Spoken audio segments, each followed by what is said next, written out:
जगन्नाथ जय जगन्नाथ परिचालना कमिटी तरफ समस्त हार्दिक अभिनंदन जनाऊँगी। धन्य भक्त धन्य जगन्नाथ। आमर कमिटी तरफ प्रसाद बंटन करा जाउची।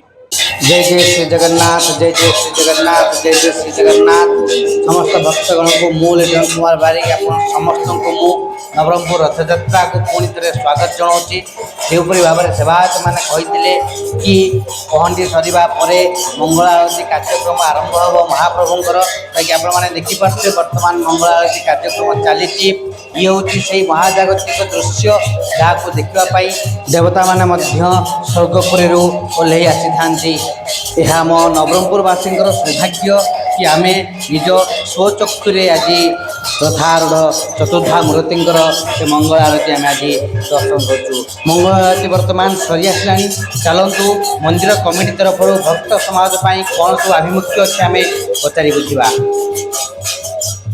जगन्नाथ आज घोष यात्रा चतुर्धामूर्ति रथ आरूढ़ हो सारी से तो दर्शन दौरान रथ उपर भक्त मान दर्शन दौरान किंतु भक्तर सेवा माने कह जाए मानव सेवा ही माधव सेवा आज भक्तर सेवा कर श्री जगन्नाथ मंदिर परिचालना कमिटी सेवा सद्य मैंने समस्ते कौन कर जगन्नाथ भक्त मान सेवा कर प्रसाद बंटन कर। तो मुझे जानवा चाहिए कमिटी तरफ केमी सब आयोजन होती भक्तों आउ कौन सब आयोजन कराई भक्त केमी प्रसाद पाइबे भक्त केमी सुचारू रूप से रथ यात्रा टी परिचालना करेंगे मंदिर कमिटी कौन कौन आभिमुख्य रही से सब विषय आम जानवा चाहिए। सार कौन कहे आप आमर कमिटी तरफ प्रसाद बंटन करा जाउची। रथ यात्रा उद्देश्य समस्त भक्त मान आसिक प्रसाद नौ भल जाऊँगी। कालीठू आपणकर श्रीगुंडीचा मंदिर रे भोग समस्त को प्रसाद आकार रे मुफ्त दिया बहुत भल कथा मुक्त प्रसाद सेवन व्यवस्था रही मंदिर परिचालना कमिटी सभापति सार आम सम्मुखें पहुंची सारी। तो मुझे सार को पचार चाहिए भक्तों जो व्यवस्था करगणार भक्तों प्रसाद सेवन जो व्यवस्था कर जगन्नाथ विषय भक्तों विषय सार आम किसी कहे। आज पवित्र रथ यात्रा अवसर मु परिचालना कमिटी तरफ समस्त हार्दिक अभिनंदन जनाऊँगी। वर्तमान आमर रथ चतुर्धा मूर्ति विजय कर झिपि वर्षा होची भक्त मध्य चारिपटे घेरी रही जगन्नाथ दर्शन करुँच। परिप्रेक्षी रे आमर धारा विवरणी प्रचार कर परिचालना कमिटी तरफ जो अन्न प्रसाद बंटन कानिका समस्त भक्त को दौचु आ समस्त मंगल मु कामना करुच्ची। रथ टाणी में दिन 3टा समय अपराह 3टा रथ टणा समस्त भक्त को मु निवेदन करुच्ची कमिटी तरफ समस्त उपस्थित रही समस्ते श्री जगन्नाथ सानिध्य लाभ करंतु। मंगल हो जगन्नाथ बाणी समस्त कान को जाऊ समस्त पवित्र हूँ। वर्ष को गोटे दिन आज रथ यात्रा प्रति वर्ष रथ यात्रा करा जाए किंतु यात्रार महत्व गोटे अलग कारण धर्म वर्ण निर्विशेष श्री जगन्नाथ आज रास्ता मुख्य रास्ता दंडायमान हो समस्त को दर्शन दौरान समस्त भक्त मध्य भरपूर आनंद पाँच समस्त को निवेदन समस्त शांति श्रृंखला रक्षा करी रथ यात्रा को उपभोग करूँ। जगन्नाथ बलभद्र सुभद्रा सुदर्शन समस्त देवादेवी सानिध्य लाभ करूँ। जय जगन्नाथ।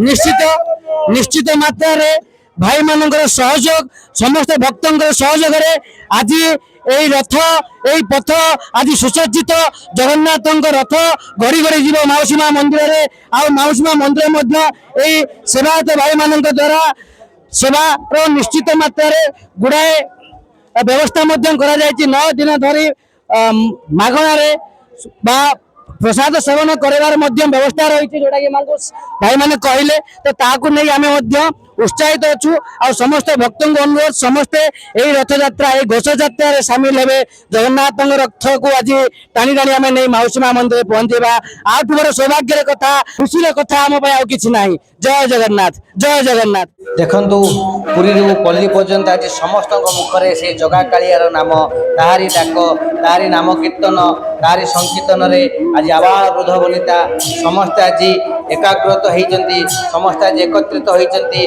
ना वर्षा अटकई पारुची ना झड़ अटकई पारुची ना तोफान अटकई पारुची सही चकाआखिर नाम संकीर्तन रे आज पुरी पल्ली आनंदित हो उठी नाची उठी समस्त पाद आज माटी रहुना हरे कृष्ण हरे राम यही संकीर्तन ध्वनि रे कान मन आज सबू पवित्र हो उठी आप मैंने देखिपे वर्तमान मंदिर मुख्य सेवायत द्वारा छेरा पहरा कार्यक्रम चली रथटଣା कार्यक्रम यथाशीघ्र आरंभ हम समस्त कार्यक्रम देखी रथ वर्तमान प्रस्तुत गढ़ा यही नवरंगपुर माटी आज शरदावाली पालटी जाइए सामने आपने देखिपे रथ सुसज्जित रथ दौड़ी बंधा सरिला बहुत जल्दी रथटଣା कार्य आरंभ हम समस्त को आह्वान समस्त भक्तगण आज सामिल हुंतु ए रथ यात्रा को आज एक ऐतिहासिक रथ यात्रा परिणत करवा ए वर्षा आम अटकई पारबनी ए झड़ आम अटकई पारबनी ए पवन आम अटकई पारबनी आमे समस्त मिलमिशी आछि जगन्नाथ से पवित्र रथ यात्रा को आज समापन करवा घर टाणी टाणी आम नहीं आज मौसी घरे पहुंचेबा तो वर्तमान रथ प्रस्तुत जय जगन्नाथ अपेक्षार अंत घटी रथटଣା कार्य आरंभ हो सारा भक्त माने श्रद्धार सहित भक्तिर सहित से जगतरनाथ जगन्नाथ महाप्रभु रथ को टाणी टाणी गुंडीचा मंदिर अभिमुखे नहीं चली समस्त मनरे गोटे भाव मनरे गोटे भक्ति जय श्री जगन्नाथ जय जय श्री जगन्नाथ पिला मानक मध्य उत्कंठा उद्दीपना पिला माने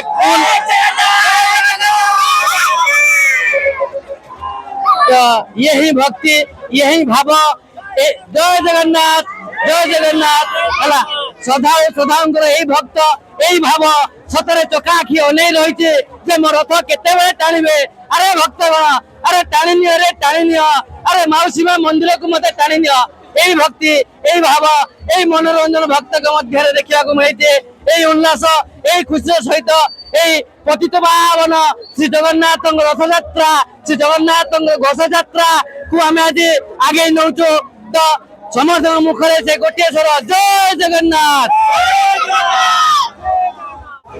वर्तमान रथ आसी रही जाइए माँ भंडारी सम्मुखें माँ निकट गोटे पूजा अर्चना रही जगन्नाथ नवरंगपुर माटीर जो नीतिकांति रही जो रीतिनीति जो परंपरा रही से परंपरा अनुजाई आमर रथ आसी पहुंची सारी माँ भंडारी निकट में आप मैंने समस्ते देखिपे एठी माँ निकट में पूजा लगी हम भोग लगी हम तापर महाप्रभु श्री जगन्नाथ आउ थे मौसी माँ मंदिर बा गुंडीचा मंदिर अभिमुखे यात्रा करेंगे आप मैंने देखिपे नवरंगपुर माटी आज बड़दाण्ड पलटि जाने देखिपे श्रद्धालु मैंने रथ टाणवा सहित कौपरी भाव में हरे कृष्ण हरे राम ध्वनि रे नाची उठिंट यही भाव में तो रथटଣା चली चलतु से किसी भक्तर प्रतिक्रिया आम संग्रह करवा। जय जय श्री जगन्नाथ जय जय श्री जगन्नाथ जय जय श्री जगन्नाथ। आज ये पवित्र घोष यात्रा रे महाप्रभु आज नंदीघोष विजय कर नवरंगपुर माटी आज पवित्र हो उठी तो महाप्रभु महिमा कौन आज आज आम पाखे बाबू भाई अच्छा तो बाबू भाई मुखर दीपद जगन्नाथ महिमा आम माटीर महिमा विषय आम जानवा चेष्टा करवा। बाबू भाई आप कौन कहना चाहते?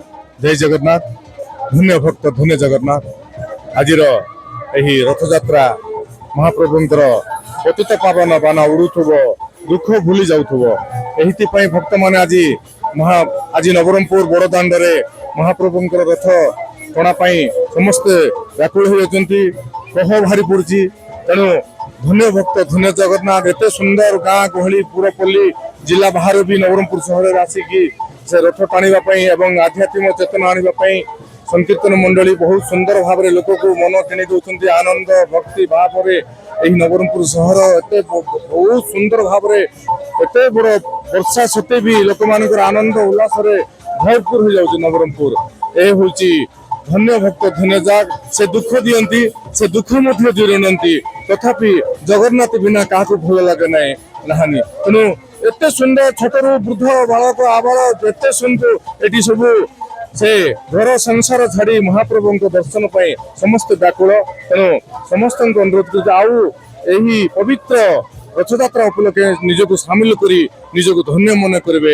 ଜୟ ଜଗନ୍ନାଥ, ଜୟ ଜଗନ୍ନାଥ, ଜୟ ଜଗନ୍ନାଥ। ଆଜିର ଏହି ପବିତ୍ର ରଥଯାତ୍ରା ଅବସରରେ କୋଣ ଅନୁକୋଣରୁ ଚାଲି ଆସିଥିବା ଏହି ସଂକୀର୍ତ୍ତନ ମଣ୍ଡଳୀଙ୍କର ନିଆରା ଧରଣର ନୃତ୍ୟ ସତେକି ମନକୁ କିଣି ନେଉଛି।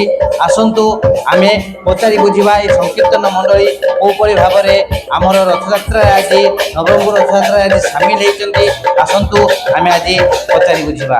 ରାଧେ ରାଧେ ରାଧେ ରାଧେ, ଜୟ ଜଗନ୍ନାଥ। ଜୟ ଜଗନ୍ନାଥ। ଆମ ସମ୍ମୁଖରେ ପଛରେ ଅଛି ତାଙ୍କର କୀର୍ତ୍ତନ ମଣ୍ଡଳୀ, ତାଙ୍କ ଗୁରୁ ଆମ ସାଙ୍ଗରେ ଆଜି ଅଛନ୍ତି। ଏହି ପବିତ୍ର ରଥଯାତ୍ରା ଅବସରରେ ସିଏ ତାଙ୍କ କୀର୍ତ୍ତନ ମଣ୍ଡଳୀ ସହିତ ଏଠି ସାମିଲ ହେଇଛନ୍ତି। କ'ଣ ତାଙ୍କର ଆଭିମୁଖ୍ୟ ରହିଛି, କେମିତି ସିଏ ରଥଯାତ୍ରାରେ ଆଜି ସାମିଲ ହେଇଛନ୍ତି, ସେ ବିଷୟରେ ଆଜି ତାଙ୍କଠୁ ବିପଦ ଆମେ ଶୁଣିବା। ରାଧେ ରାଧେ, ଜୟ ଜଗନ୍ନାଥ। ଆଉ ପାପଡ଼ାହାଣ୍ଡି ବ୍ଲକ ମୋର ନାଁ ହଉଛି ଗୋରା। ଆଉ ମୋର ସଂକୀର୍ତ୍ତନ ନିମନ୍ତ୍ରଣ ଦେବା ପାଇଁ ମୁଁ ବହୁତ ବହୁତ ଖୁସି ଆନନ୍ଦିତ। ଆଉ ନବରଙ୍ଗପୁର ବାସୀକୁ ବହୁତ ବହୁତ ଶୁଭକାମନା। ଧନ୍ୟବାଦ ଧନ୍ୟବାଦ। ଏଭଳି ସଂକୀର୍ତ୍ତନ ମଣ୍ଡଳୀ ସହ ମାନେ ଆମ ସମସ୍ତଙ୍କ ସହିତ ଆଜି ମିଶି ଯାଇଛନ୍ତି। ସମସ୍ତେ ଭକ୍ତି ଭାବରେ ଆମେ ଜଗନ୍ନାଥଙ୍କୁ ସ୍ୱାଗତ କରୁଛୁ। ଆଉ ସେ ଜଗନ୍ନାଥଙ୍କର ରଥ ପଥ ଏଇ ଯୋଉ ଘୋଷଯାତ୍ରା ଆମେ ସବୁ ସାମିଲ ହେଇଛୁ, ଆଠୁ ବଡ ଖୁସିର କଥା ଆଉ କିଛି ନାହିଁ। ଜୟ ଜଗନ୍ନାଥ, ଜୟ ଜଗନ୍ନାଥ, ରାଧେ ରାଧେ। ସାମ୍ନାରେ ଅଛି ମାଉସୀ ମା ମନ୍ଦିର। ବର୍ତ୍ତମାନ ଆପଣମାନେ ଦେଖିପାରୁଥିବେ ରଥ ମଧ୍ୟ ଆସି ପହଞ୍ଚି ସାରିଲାଣି। ସବୁ ଅପେକ୍ଷାର ଅନ୍ତ ଘଟିଛି। ଜଗତରନାଥ ଜଗନ୍ନାଥ ମହାପ୍ରଭୁ ଚତୁର୍ଦ୍ଧାମୂର୍ତ୍ତି ନିଜ ଭାଇ ବଳଭଦ୍ର ଭଉଣୀ ସୁଭଦ୍ରାଙ୍କ ସହିତ ମାଉସୀ ମା ମନ୍ଦିର ସମ୍ମୁଖରେ ପହଞ୍ଚି ସାରିଲାଣି। ଭକ୍ତମାନେ ରଥକୁ ଭିଡ଼ିବାରେ ରହିଛନ୍ତି। ବହୁତ ଜଲ୍ଦି ରଥ ମାଉସୀ ମା ମନ୍ଦିର ନିକଟରେ ପହଞ୍ଚିବ। ଆପଣମାନେ ଦେଖିପାରୁଥିବେ ଇଏ ହେଉଛି ମାଉସୀ ମା ମନ୍ଦିର, ଯୋଉଟା ମୁଁ ଏବେ ବର୍ତ୍ତମାନ ଦେଖାଉଛି। ରଥ ଅତ୍ୟନ୍ତ ନିକଟବର୍ତ୍ତୀ। ଜଗତରନାଥ ଜଗନ୍ନାଥ ମହାପ୍ରଭୁ ଭଉଣୀ ସୁଭଦ୍ରା ଭାଇ ବଳଭଦ୍ରଙ୍କ ସହିତ ମାଉସୀ ମା ମନ୍ଦିର ନିକଟରେ ପହଞ୍ଚି ସାରିଲେଣି। ଆଜିର ଏହି ଐତିହାସିକ ରଥଯାତ୍ରା ସତରେ ମନରେ ଏକ ସ୍ମୃତି ହେଇ ରହିଯିବ। ରଥରେ ପଥରେ ପ୍ରଭୁ ଜଗନ୍ନାଥ ସମୟର ଅପେକ୍ଷା ପରେ ରଥ ଟଣା ସରିଛି। ପ୍ରଭୁ ଏବେ ପହଞ୍ଚି ସାରିଛନ୍ତି ଆମ ମାଉସୀ ମା ମନ୍ଦିର ଗୁଣ୍ଡିଚା ମନ୍ଦିରରେ ପହଞ୍ଚି ସାରିଛନ୍ତି। ପୁଣି ଅପେକ୍ଷା ରହିବ। ଶ୍ରୀମନ୍ଦିର ଏବେ ଖାଲି ପଡ଼ିଛି। ମାତା ଲକ୍ଷ୍ମୀ ଜଗି ବସିଛନ୍ତି। ପୁଣି କେତେବେଳେ ସେ ଜଗତରନାଥ ଜଗନ୍ନାଥ ମହାପ୍ରଭୁ ଆମର ଫେରିବେ, ସେଇ ରତ୍ନବେଦୀକୁ ଫେରିବେ, ସେଇ ସିଂହାସନକୁ ଫେରିବେ, ତ ପୁଣି 9 ଦିନର ଅପେକ୍ଷା ରହିବ। ଏଇଠି ପ୍ରଭୁ ପୂଜା ପାଇବେ ମାଉସୀ ମା ମନ୍ଦିରରେ 9 ଦିନ ଧରି। ସେ 9 ଦିନର ପୂଜା ପରେ ପୁଣି ବାହୁଡ଼ା ଯାତ୍ରାରେ ଜଗତରନାଥ ଜଗନ୍ନାଥ ମହାପ୍ରଭୁ ଆଉ ଥରେ ଫେରିବେ ନିଜର ରତ୍ନବେଦୀକୁ, ରତ୍ନ ସିଂହାସନକୁ। ଅପେକ୍ଷା ରହିଲା। ଆପଣ ସମସ୍ତେ ଭକ୍ତମାନେ ଆମ ସହିତ ସାମିଲ ରହିଲେ। ଆରମ୍ଭରୁ ନେଇ ଶେଷ ପର୍ଯ୍ୟନ୍ତ ରଥଯାତ୍ରା ମୁଁ ଆପଣ ସମସ୍ତଙ୍କୁ ଚେଷ୍ଟା କରିଛି ସବୁ ଜିନିଷ ଦେଖାଇବା ପାଇଁ। ଘୋଷଯାତ୍ରା ସରିଛି, ମନ ଆଜି ଭାବ ବିହଳ। ସମସ୍ତେ ଶେଷ ଥର ଜୟ ଜଗନ୍ନାଥ ଭିଡ଼ିଓରେ ରହିଲି। ପୁଣି ଦେଖାହବ ଆସନ୍ତା ବାହୁଡ଼ା ଯାତ୍ରାରେ। ପୁଣି ମୁଁ ଆପଣ ସମସ୍ତଙ୍କୁ ସମ୍ପୂର୍ଣ୍ଣ ବାହୁଡ଼ା ଯାତ୍ରାର ବିବରଣୀ ମୁଁ ମୋ ଚ୍ୟାନେଲ ମାଧ୍ୟମରେ ଦେବି। ଆପଣମାନଙ୍କୁ ନିମନ୍ତ୍ରଣ ରହିଲା, ଚ୍ୟାନେଲ ସହିତ ଜଡ଼ିତ ରୁହନ୍ତୁ, ମୋ ସହିତ ଜଡ଼ିତ ରୁହନ୍ତୁ। ଆଗାମୀ ଦିନମାନଙ୍କରେ ପୁଣି ଥରେ ଆମେ ଦେଖାହେବା ସେ ଜଗନ୍ନାଥଙ୍କର ବାହୁଡ଼ା ଯାତ୍ରାରେ। ଧନ୍ୟବାଦ।